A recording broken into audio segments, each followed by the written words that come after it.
Welcome back to Personal Pension Radio, episode 242. No, I'm not recording this on the 4th of July. I was just saw this in the closet, and I thought I would like to wear my 4th of July shirt. Yes, I actually purchased this on Amazon for my 4th of July car parade.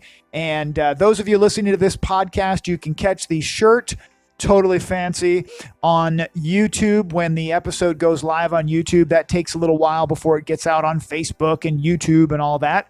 But welcome again. Thank you so much for the support for the show. Wherever you happen to be downloading from, whether it be iTunes, of course, SoundCloud, Stitcher, iHeartRadio. I love it, love it, love it. Really appreciate it. And hello all across the land and even countries on the other side of the pond. Really appreciate the support.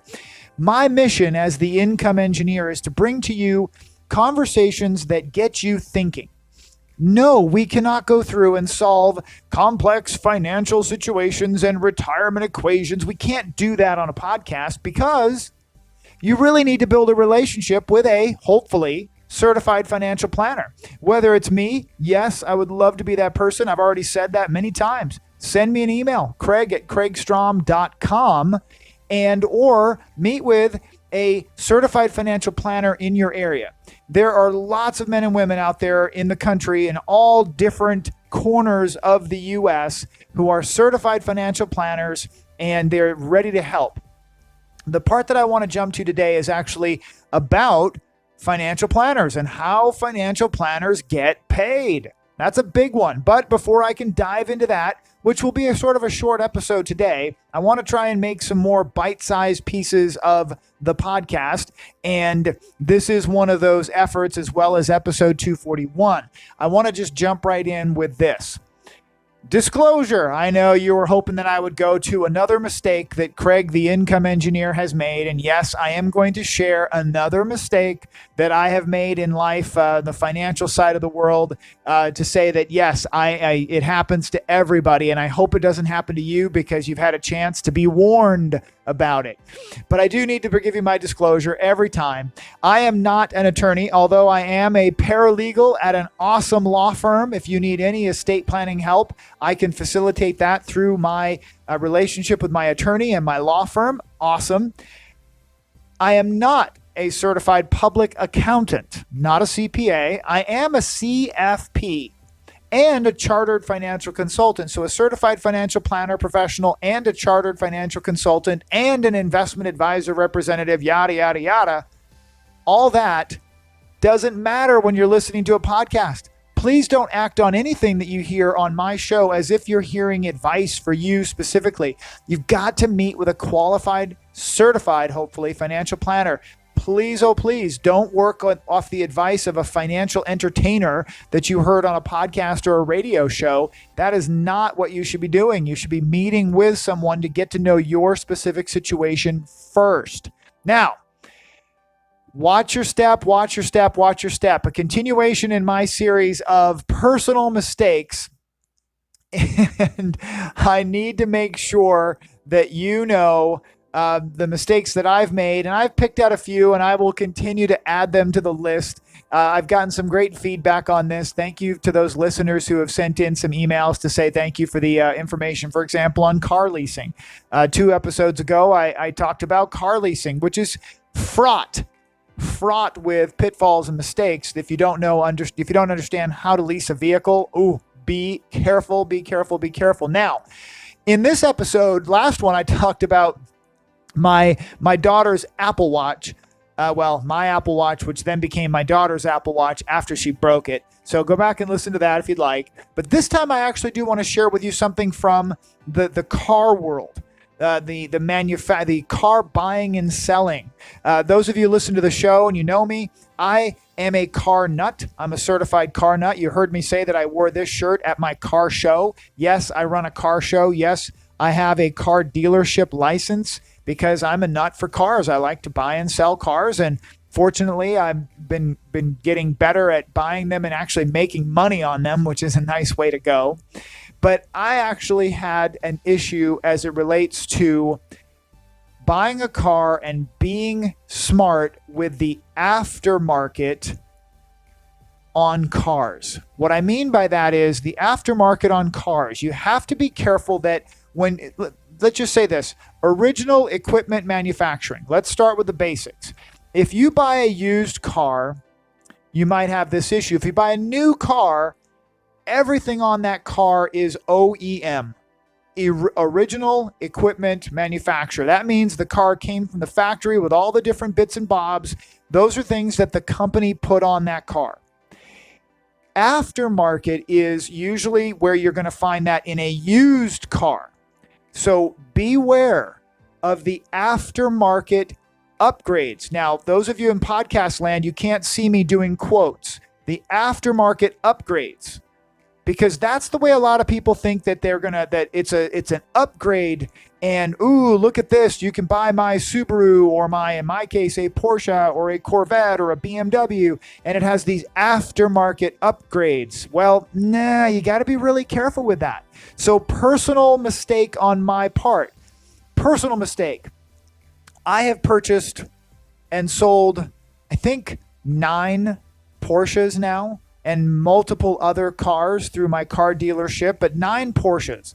And I purchased a few relatively newer cars. I mean, if I say new, I'm talking about 2008, 9, 10, those kind of Porsches. I like to buy older cars. Those aren't super old. But I've purchased a couple of them that had been modified specifically in the area of the stereo system. And it's also referred to as the head unit. But here's the key. The aftermarket upgrades, again, air quotes, upgrades, can cause you some serious problem. And here's what happened to me. I purchased a car that I currently own, that I have in for service, not related to this particular story, but I have it in for service to get ready so that it's ready for sale. It looks like I have a potential buyer for the car, and it'll be very nice to have it, to sell it, and I'll move on to enjoying my next, acquisition. But here's the thing. I purchased this Porsche, and this car had an aftermarket stereo that, of course, was sold as an upgrade. Now, I have had Porsches with aftermarket stereos before, and I didn't have any problems.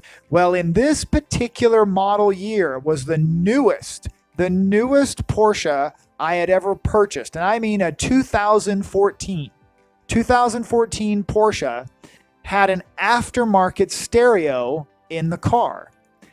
Sounds good. It's got Bluetooth and a navigation system and a backup camera. It's all good, right? No. The aftermarket stereo system canceled out a very nice, relatively expensive feature that's built into the car, and it only works if you have the original factory OEM stereo in the car. Turns out, this particular model year, if you take out the original equipment stereo and replace it with a, air quotes, upgrade, that one feature, which is a high performance driving feature, does not work, because that feature runs through the original equipment computer and stereo system. It's all integrated in the car. So when they removed and replaced the original stereo with an upgraded version, it eliminated that option. And unfortunately, I spent a good deal of money finding out that there was no way to fix it without spending more money to put the original equipment stereo system back in the car. So this particular car is being sold fully disclosed without that one option. It's not a big, terrible deal, but it really reminded me that aftermarket upgrades on used cars, whether it be turbo modifications, computers, stereos, suspension, all these things that people will advertise, oh, it's aftermarket upgrades. Well, yeah, you got to be super careful with that, because upgrade is not necessarily true. In fact, there are some aftermarket work that will void warranties. So you've got to be mindful of that. You void a warranty in some cases if you do aftermarket work on your car. I have a person that I know, a client in, they live in Florida. And they had a very expensive Ferrari. very expensive Ferrari, over $200,000 car. And they had a warranty as a used car, but they had an extended warranty from Ferrari, and they upgraded the exhaust and the computer system, voided the warranty. The only way that they could get the car serviced under the extended warranty, which they had already spent thousands of dollars for, was they had to pay Ferrari to back out the computer tuning. They had to pay to cancel out the aftermarket upgrades because Ferrari would not cover their warranty. And I know that sounds like, Ferrari. Well, that'll happen in just about any car. If you've got a Toyota Camry and you hop it up with performance tuning and stuff that is not sanctioned by Toyota, yeah, you might void it out. You might void your warranty. So aftermarket lessons learned, ouch. Okay. Now, I actually want to go right into a listener question. The great question, where, let's see, this is Jack. Jack said this, and I'm going to read it over here. He says, I commute every day, and I started listening to podcasts last year. I found your show when I searched for retirement podcasts. Excellent. I'm a small little podcast in the big ocean of podcasts, so it's always exciting. I appreciate people finding me, especially on iTunes or iHeartMedia, where those are the big ones. And Jack goes on to say, I have heard people talk about fee only versus fee based or advisors who get commissions. What is your take on the different options? Great question. I always love that one. And it's been a while since I visited this particular topic. Just checking my recorders to make sure that everything is actually capturing right. This is a relatively new setup before I launch into the answer. Okay. So great question. How do we get paid, financial advisors and financial planners? Now, over the last 21, pushing 22 years in the financial world, I have lost track of how many times I've actually been asked this same question. Okay. And it's just all over the place. The subject is even more complicated when you hear financial entertainers like Dave Ramsey say things on a 30-second soundbite or a 1-minute soundbite or interview with somebody on the radio that this is the way you should work with a financial advisor, right? It's just like cut and dry. That's the way it should work. So first thing we have to do is, what's the difference between fee only and fee based and commission, right? We'll go through that for sure. Now, before I get too deep into that, as I'm thinking about it, I want you to really think about this. Everybody has a bias. Everybody has a bias. Now, someone shared a great way to illustrate our biases at a workshop that I was at. I've lost track of how many years, maybe even 15 years ago. That the lady who was actually on stage, and she was the guru teaching us, psychological, factors based on, working with clients and so on and so forth. It was very deep, but she wanted to really stress the point that every one of us has our own baggage related to bias. And she said this, let me tell you a story, she said. She said, when I was a kid, my father was a real estate agent. She said the trouble was that my father was not a very good real estate agent. She was laughing and smiling. She says he wasn't very good. We did not have very much money.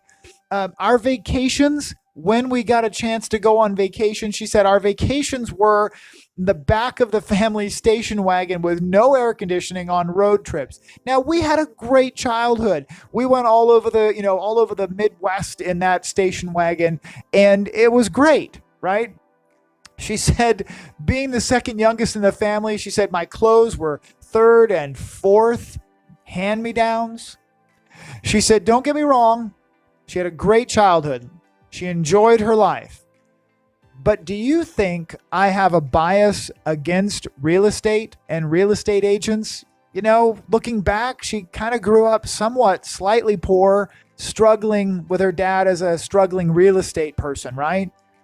And everybody agreed, and I still to this day remember that. I went, Yeah, I mean, anybody would. I mean, if your dad was a struggling pest control guy or gal, mom, you probably have a bias against that. Like, oh, I'd never want to do that job, right? So of course you would have a bias. But she actually went on to say this. She said, well, what if I actually told you that my dad was a real estate agent and he was really good at it? He actually was one of the best before he retired, top 1% in the country. We lived a blessed life. We lived in a big home. We had a family home at the river. We had another home in the east. We actually had everything that we ever wanted. We had brand new clothes every year at school. We went on the best vacations. I mean, as children, when I look back today, I think it's crazy that we went in places that we ever... This lady went into just passionate detail about her life as a child of a truly successful real estate agent. And then she looked and she said, do you think I might have a bias in favor of real estate? Well, yes, of course. Of course we all would, right? Of course. If we agree that everyone has a bias of one sort or another, how does one choose whether to work with a commission-based, a fee-based, a flat fee-based, an assets under management-based financial advisor, financial planner? How do you know, right? And that's where I want to go through this. I want to talk about each one of these, right? These categories. We're going to start with fee only, and then we're going to cover, what are the biases perhaps associated with a fee only financial planner? Let's touch on that. Let's just open up the proverbial kimono in the financial planning world and let's talk about it. Fee only professionals can receive payment, money, in one of four ways. Four ways generally. They'll charge a flat fee where the advisor charges one price for a comprehensive plan. They're paid by the customer. They don't get any compensation from any financial institution, any kind of an insurance or investment firm. They get paid by the customer. Flat fee professionals are often refer business to other financial advisors. They often refer business to other financial advisors. Okay. And because they're in a situation where they can't receive commissions, they can only receive flat fees, right? And other financial advisors would receive commissions for the sale of insurance or investment products. Now, what is the bias associated now? Because there are some out there. I've heard financial entertainers say it. I've heard fee-based planners say it, or flat fee planners say it, fee-only planners. What's the bias though, right? Well, the bias is there's a monetary bias. For a flat fee advisor, they are incentivized to possibly rush through a plan so they can sell more plans, right? If they're a flat fee advisor, the only way they get paid is on a flat fee on plans. They got to go crank out more plans. They got to sell more plans. So there could be a bias in expediting the work of those plans and simplifying and maybe cookie cuttering some of those plans so they can crank out more flat fee plans. That's the way it is. I'm not saying it's okay, but there is a built-in bias on flat fee. Now, a fee-based or a fee-only planner can also be paid hourly, right? So an hourly planner is exactly what it sounds like. They would charge an hourly rate for the work that they're going to do. And of course, the bias, right? The hourly consultant has an economic incentive to lengthen the process. The more time spent on the plan, the more they get paid, right? Just an economic incentive, if you will, to stretch out the number of hours that they get paid. Now, you'll also see those who get paid on a retainer basis, right? So a retainer basis is one where an advisor collects a set amount of money in the beginning of the year during the initial engagement with the client. The first 12 months of the retainer usually includes discovery meetings, follow-up meetings, creation of a financial plan, some review time, phone calls. The advisors who work on retainer often set the restrictions on the amount of time that they can be on the phone, let's say, with the client. right? The unfettered access to a retainer-based financial planner is not unfettered. There is a limit where the financial planner says, whoa, we're not going to be on the phone 5 times a week. We can't do that, right? So what is the bias, though, on a retainer-based? And by the way, the retainer-based is usually that retainer is picked up and renewed on an annual basis. So you might spend $5,000 for really pretty open access to a financial planner. Now, the bias is, in addition to an economic incentive to load up on retainer agreements, an advisor who collects a fee in advance may not have incentives to monitor the investment performance for, let's say. They keep their retainers even if the investment returns are not great. So that could be a bias to load up on those retainers and maybe not have to pay as much attention to them because they're not linked to performance. That's possible. Now, again, these are fee only examples. There's another fee only example. Assets under management. Assets under management advisor gets paid on the charge between, let's say, 1% and 2.5%, and sometimes less than 1% of the total investment that are being monitored and managed by that investment advisor. So an assets under management model says if you have $1 million with an investment advisor, they get paid X percent.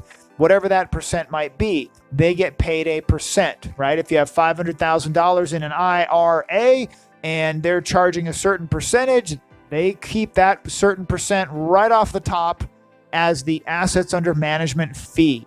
Now, what is the bias for an assets under management fee?